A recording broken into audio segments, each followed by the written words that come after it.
হিন্দ বন্ধুরা, তোমরা দেখছো তোমাদের প্রিয় ইউটিউব চ্যানেল মা অনলাইন পয়েন্ট। তো তোমরা অন স্ক্রিন দেখতে পাচ্ছ সিআরপিএফের অফিসিয়াল ওয়েবসাইটে আমরা বর্তমানে রয়েছি। তো সিআরপিএফের অফিসিয়াল নোটিফিকেশান তোমাদের কিন্তু বিজ্ঞপ্তি অনেক দিন আগে প্রকাশিত হয়েছে। তোমরা যদি রিক্রুটমেন্ট ট্যাবে আসো সিআরপিএফের, ঠিক আছে, রিক্রুটমেন্ট ট্যাবে আসার পর তোমরা এখানে অফিসিয়াল নোটিফিকেশানটা দেখতে পাবে।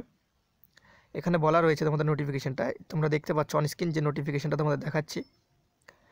RRB constable kitchen service tradesman group C পোস্টের জন্য তোমরা এই নোটিশটা তোমরা কিন্তু ডাউনলোড করতে পারো, ঠিক আছে। এই নোটিশটা ডাউনলোড করে কি বলা রয়েছে বিস্তারিত সেটা বলে দেবো। ভ্যাকেন্সি কবে নাগাদ বেরোতে পারে সেই সম্পর্কে তোমাদের কিন্তু এই ভিডিওতে ধারণা দিয়ে দেবো। তো যারা যারা চ্যানেলে নতুন অবশ্যই চ্যানেলটাকে সাবস্ক্রাইব করে পাশে থাকা বেলবেলা যে ঘন্টা আছে সেটা বাজিয়ে দাও। আর ভিডিওটা ভালো লাগলে অবশ্যই একটা লাইক করে বন্ধুদের মাঝে শেয়ার করে দিও। তো চলো সেই অফিসিয়াল নোটিফিকেশানের দিকে যাওয়া যাক। তোমরা অন স্ক্রিন দেখতে পাচ্ছ government of India ministry of home affairs notification.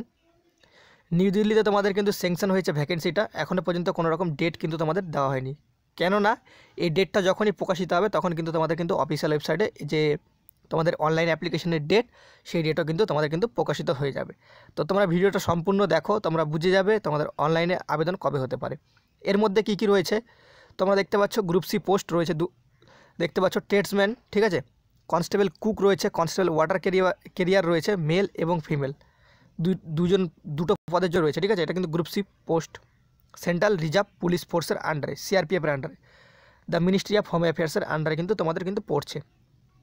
ওকে, তো এখানে তোমাদের যোগ্যতা বেতন তোমাদের কত দেওয়া হবে সেটা তোমাদের আমি বলে দিচ্ছি। ফার্স্ট অল দেখে নাও, এখানে তোমাদের কিন্তু যে নোটিফিকেশান, সেই নোটিফিকেশান প্রকাশিত হয়েছে। নোটিফিকেশানে কী বলা রয়েছে বিস্তারিত কিছু দেওয়া হয়নি, কারণ এটা তোমাদের শর্ট নোটিফিকেশান। যখন তোমাদের ফুল নোটিফিকেশান হবে অবশ্যই তোমাদের ভিডিও করে বলে দেওয়া হবে। সেই কারণে চ্যানেলটাকে সাবস্ক্রাইব করে পাশে থাকা বেলবেলা আইকনটা অন করে দিও। আর একটা কথা, তোমরা যারা যারা এই পদের জন্য আবেদন করবে তাদের কি কি সার্টিফিকেট লাগবে সেটা কিন্তু এখানে তোমাদের কিন্তু বলা রয়েছে। ওকে, তোমরা এখানে দেখে নাও। তোমরা যদি 12 নম্বর 11 নম্বরের ট্যাবে যদি এসে থাকো সেক্ষেত্রে দেখে নাও, তোমরা দেখতে পাচ্ছ কনস্টেবলের ক্ষেত্রে কিচেন সার্ভিস, ঠিক আছে, এখানে তোমাদের কিন্তু ওয়াটার ক্যারিয়ারও কিন্তু এর সাথে মিলিত রয়েছে। দেখে নাও এখানে কনস্টেবল 12,158টা ভ্যাকেন্সি রয়েছে, যেখানে মেলের ভ্যাকেন্সি মানে পুরুষের ভ্যাকেন্সি রয়েছে 11,860টা, মহিলাদের 298টা ভ্যাকেন্সি কিন্তু রয়েছে। General central service group C non ministerial gazetted post কিন্তু তোমাদের ভ্যাকেন্সিটা। লেভেল 3 অনুযায়ী তোমাদের কিন্তু বেতন কিন্তু দেখতে পাচ্ছ 21,700 থেকে 69,100 টাকা কিন্তু তোমাদের কিন্তু দেওয়া হবে বেতন, ঠিক আছে। তারপর তোমরা দেখতে পাচ্ছ age limit for direct recruitments. তোমাদের এই ক্ষেত্রে বয়স তোমাদের রাখা হবে বিটুইন 18 থেকে 25 বছরের মধ্যে বয়স তোমাদের হতে হবে।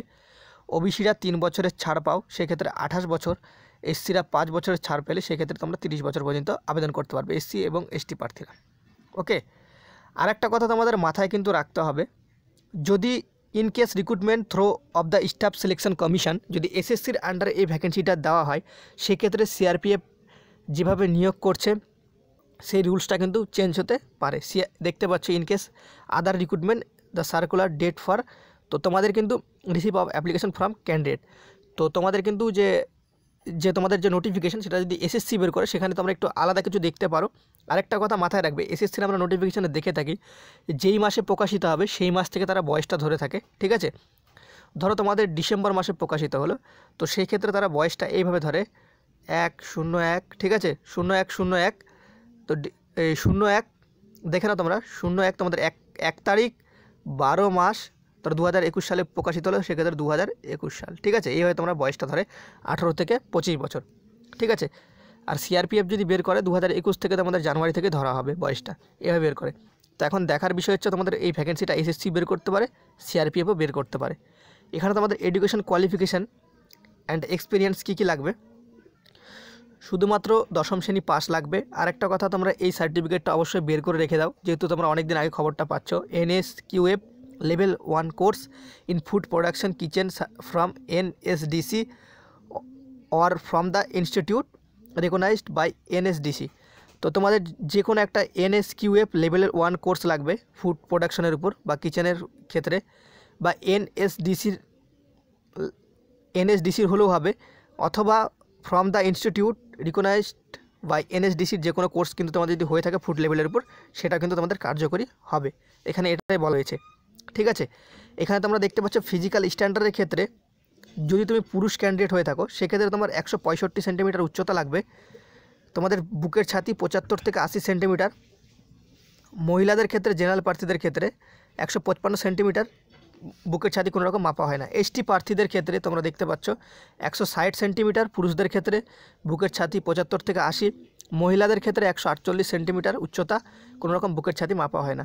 এগুলা হচ্ছে তোমাদের কিন্তু আলাদা যেগুলো পাহাড়ি এলাকার আছে সেই সমস্ত ক্যান্ডিডেট রয়েছে, তোমরা দেখে নাও, ঠিক আছে, পাহাড়ি এলাকার। আর একটা মাথায় রাখবে, গোর্খা গাড়োয়ালি ক্যান্ডিডেটদের জন্য পুরুষদের ক্ষেত্রে 162.5, ঠিক আছে, আর মহিলাদের জন্য 152 সেন্টিমিটার। আর বুকের ছাতি সেম রয়েছে 75 থেকে 80, তোমাদের 5 সেমি ফোলাতে হবে।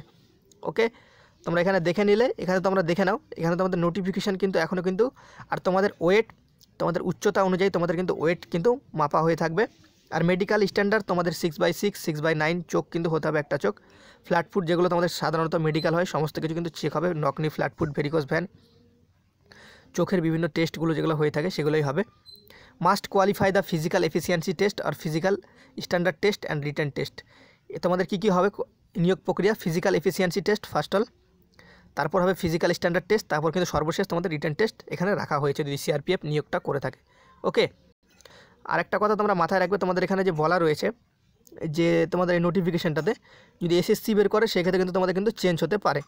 ওকে, তোমাদের এখানে কোনো রকম সিগনেচার বা ডেট কিন্তু তোমাদের দেওয়া নেই।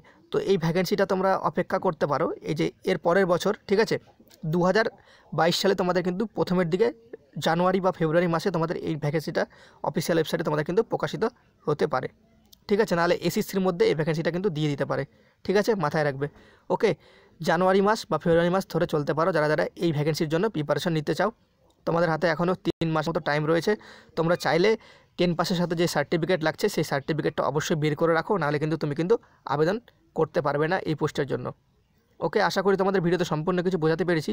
যদি ভালো লাগে অবশ্যই একটা লাইক করে বন্ধুদের মাঝে শেয়ার করে দিও। চ্যানেলে প্রথম হলে অবশ্যই সাবস্ক্রাইব করে দিও।